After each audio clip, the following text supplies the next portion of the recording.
যখন আমাদের ভিসি সাহেবের সঙ্গে মাসুদ সাহেব যখন কথা বলছিলেন, অনাকাঙ্ক্ষিতভাবে আমাদের ভেতর থেকে একজন বোতলটা নিক্ষেপ করে, কিন্তু আমরা মাহফুজ সাহেবের কাছ থেকে এর চেয়ে বেশি দায়িত্বশীল জায়গা আশা করেছিলাম, যেখানে তিনি আমাদের আশা আকাঙ্ক্ষার কথাগুলো বলবেন, সেটা না বলে তিনি রাগ দেখিয়ে চলে গেলেন। আমরা আশা করেছিলাম, যেহেতু বর্তমান ইন্টারিম গভর্নমেন্ট সকলের আন্দোলনের একটা ফসল, সে জায়গায় তাদের কাছে আমাদের আশা আকাঙ্ক্ষার জায়গাটা অনেক বেশি।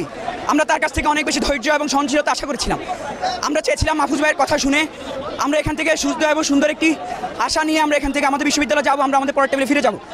প্রতিবাদ স্বরূপ আমরা এই বোতলের প্রতিকৃতি হিসেবে ব্যবহার করছি এবং এই মেসেজটা মাসুদ ভাইয়ের কাছে মাহফুজ সাহেবের কাছে দেওয়ার চেষ্টা করছি যে আপনাকে আরও বেশি ধৈর্যশীল এবং সহনশীল হতে হবে। না, দুইটা ঘটেছে স্যার ওনার সাথে ভালো ভদ্রমতো কথা বলছেন, কিন্তু আমাদের ভিসি স্যারের সাথে উনি বাজে ব্যবহার করছেন।